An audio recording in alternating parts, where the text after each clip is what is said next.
ఫార్మింగ్లో అన్నింటికన్నా ఇంపార్టెంట్ అయింది ఏంటి? ల్యాండా, పోనీ కరేజా, లేకపోతే డబ్బులా? నో, ఇవేవి కూడా కాదు. ఇవన్నీ ఇంపార్టెంట్ అయినా కూడా నా విషయంలో కాదు. ఎందుకంటే ఇవన్నీ నాకు ఆల్రెడీ ఉన్నాయి. బట్ నాకు లేనిది ఒకటి చెప్తా, అదేంటంటే వాటర్.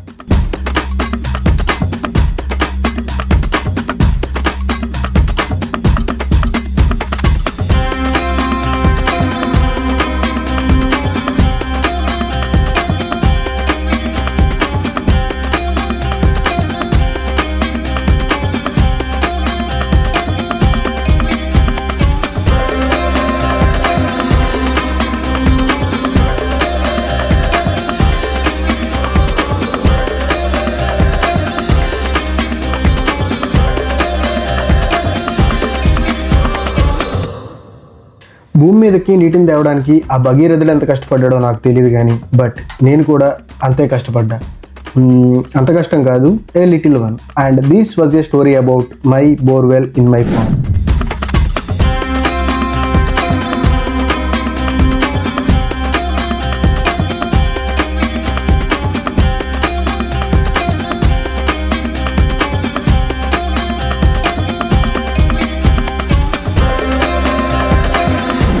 ఇది ఒక యావరేజ్ మైండ్ సెట్ ఉన్నవాడి కథ.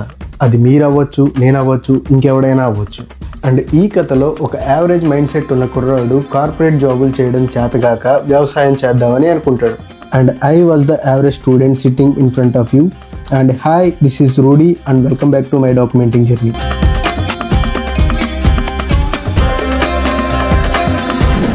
Literally, I failed 3 times, fucking 3 times, and I have lost 10 lakh rupees on setting up a borewell in my farm. And ఈ పాయింట్లో I was so happy, not because మా పొలంలో నేను bore వేసినందుకు కాదు, but I understood the psychology of the people around me. నేను first time bore వేసినప్పుడు నా చుట్టూ ఉన్న జనాలు నన్ను పొగడ్తలతో ముంచెత్తిచ్చారు. వాళ్ళు ఏమన్నారంటే, గోధనా కొడుకైనా భలే వేసాడ్రా, బాగా సెట్ చేశాడ్రా అన్నారు. But at some point it stopped working. And అదే జనాలు నన్ను డిఫేమ్ చేయడం మొదలుపెట్టారు. గోధనా కొడుకు చేసాడు అని అన్నారు. But I was confused and discouraged. And at that point I understood the psychology of the people around me.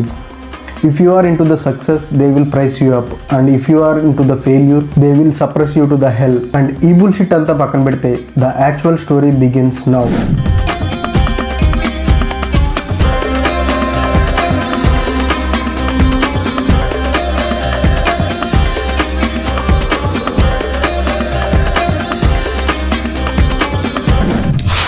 And ఇప్పుడు నేను మీకు ఒక జనరల్ సినారియో చెప్తా. యాక్చువల్గా ఒక బోర్వెల్ వర్క్ అవ్వాలంటే మనం ఒక రిగ్ని తీసుకొచ్చి ఒక డెప్త్ వరకు హోల్ చేయాలి.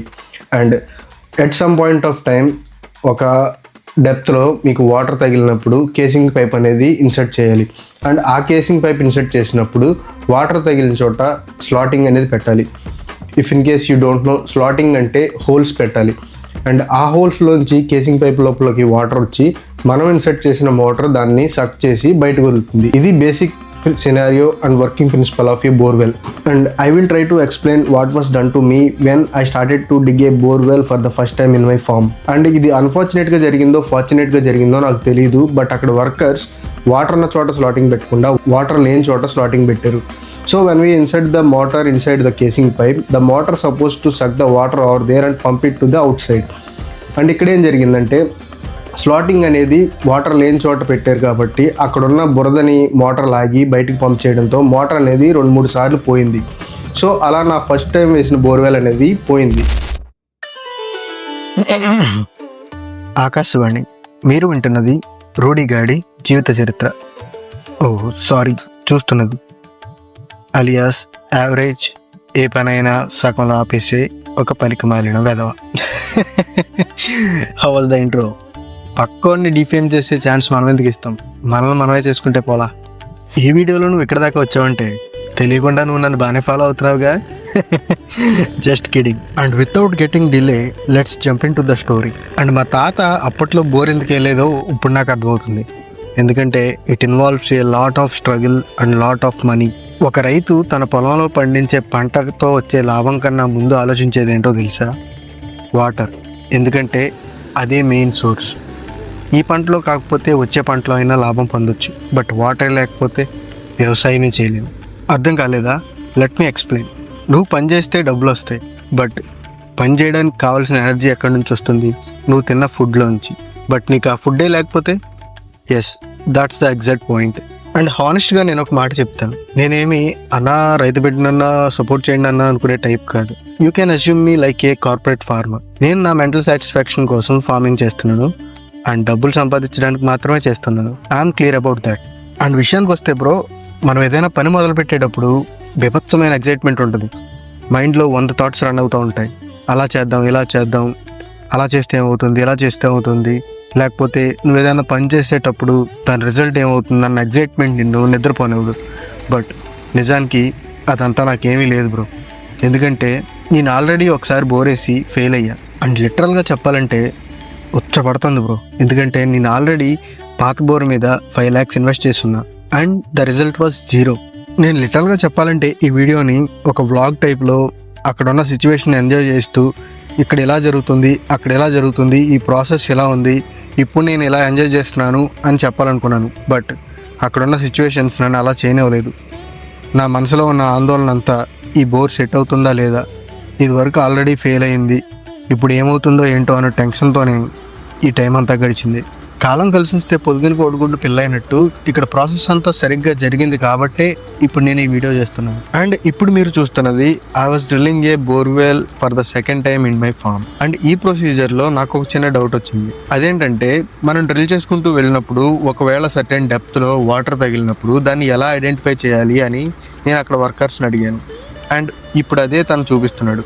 అదేంటంటే ఇప్పుడు మనకు ఒక సర్టెన్ డెప్త్లో వాటర్ తగిలినప్పుడు అక్కడ డ్రిల్లింగ్ రాడ్ అనేది స్మూత్గా వెళ్ళిపోతుందంట. అండ్ అదే ప్లేస్లో ఇసుక కూడా ఉంటుందంట. ఇన్ కేస్ ఇసుక ఐడెంటిఫై అయిందంటే అక్కడ వాటర్ ఉన్నట్టు అనమాట. ఫర్ ఎగ్జాంపుల్ మనం బీచెస్లో చూసినా, రివర్స్లో చూసినా సేమ్ అలాగే లోపల కూడా ఒక లేయర్లో ఇసుక అనేది ఉంటుందంట. అండ్ ఆ టైప్ ఆఫ్ ఇసుక బట్టి అక్కడ వాటర్ కంటెంట్ ఎంత ఉందనేది వాళ్ళు ఎస్టిమేట్ చేసి చెప్తారు. అదేనా? ఎన్నో అడుగులో ఉంది అది?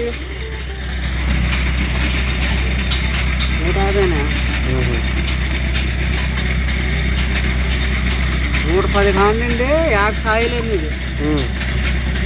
బాగానే ఉందా? 140లో ఈ సాయిల్ ఇది. అది కడగలదండి. రాళ్ళు కూడా ఉన్నాయి అందులో, అన్నీ ఉంటాయనా? ఆ ఎరుపు ఉంది చూసా, ఎరుపు వీటిలో అదే గులాబీ రంగు సాయిల్. ఆ సాయిల్ తగిలిందంటే తిరిగి ఉండదు.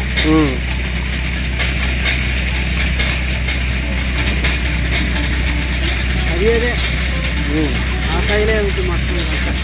అది కూడా సాయిల్దేనా? అది ఎంతలో ఇప్పుడు డెప్త్లో ఉంది? 150 కాండి, 140 కాండి. ఆ సాయిల్ తగిలేతనా?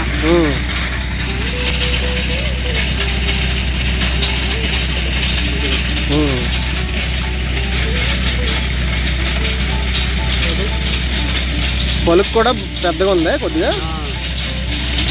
దీనిలో 15 పొలుగు తగిలించి కిందకి వెళ్ళాలి. అది అది అది మంచిది కాదుగా.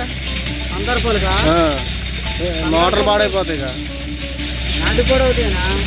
మోటార్ పొలుగు అంటే ఈ టైప్లో ఉంటుంది. Okay okay. అది ఇంకా 20 తీసేస్తా అనుకుంటున్నాను. Okay okay. అండ్ మనకి ఏ లేయర్స్లో వాటర్ తగిలిందో ఆ లేయర్స్కి సపరేట్గా అక్కడ వచ్చిన ఇసుక శాంపిల్స్ అనేవి ఇక్కడ సపరేట్గా పెడతారు. అండ్ అతడు సినిమాలో ఈసారి చెరువు దగ్గర 5 సుమోలు పెట్టానన్నట్టు ఈసారి మాత్రం ఏ మిస్టేక్ జరగకుండా ప్లాన్ చేశా. అండ్ నేను ఒక జియాలజిస్ట్ని కూడా పిలిపించా. ఈ అన్నయ్య పేరు సిడి రావు. అండ్ ఈయన జియాలజీ చదువు రిజిస్టర్డ్ జియాలజిస్ట్ కింద పనిచేస్తున్నాడు. అండ్ ద సెకండ్ ఒపీనియన్ కోసం ఈయన కూడా పిలిపించాను.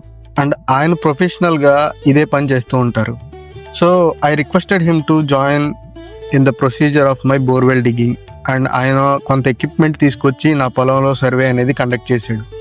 సో అదే భాగంగా నేను పాత బోర్వెల్ కూడా ఒకసారి చెక్ చేపిద్దామని చెప్పి తీసుకెళ్ళాను. అండ్ ఆశ్చర్యం కలిగించిన విషయం ఏంటంటే ఇప్పుడు పెట్టిన పాయింట్ కన్నా పాత పాయింట్లో చాలా వాటర్ ఉందని ఆయన చెప్పాడు. స్లాటింగ్ తేడా పెట్టేశాడు.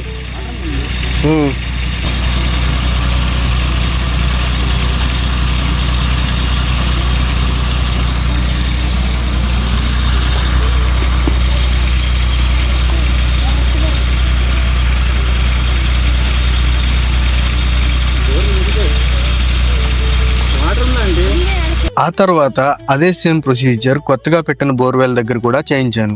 ఆ అన్నయ్య డిఫరెంట్ టెస్ట్స్ కండక్ట్ చేసి జర్మన్ టెక్నాలజీతో కూడిన మెషిన్స్ వాడి నాకు ఒక రిపోర్ట్ ఇచ్చాడు.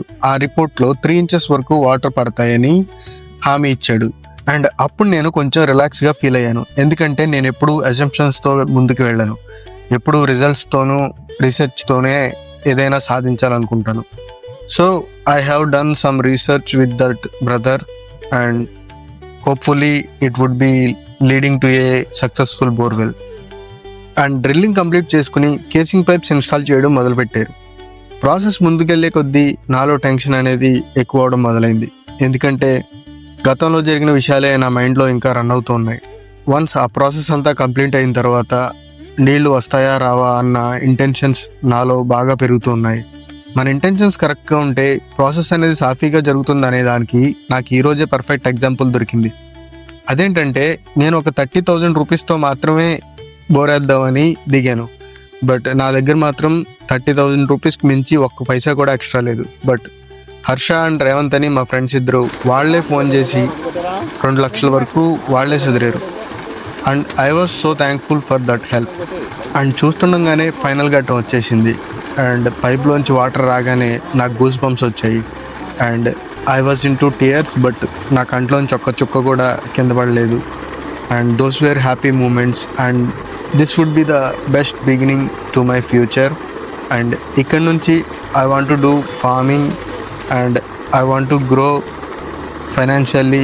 This was the moment I celebrated like nothing else. ఎందుకంటే ఇంత మంచి సిచ్యువేషన్ నా లైఫ్లో ఎప్పుడూ రాలేదు. అండ్ దాన్నే నేను డాక్యుమెంట్ చేద్దాం అనుకున్నాను.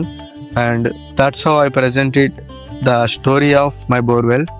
And meet you in the next document. Bye bye.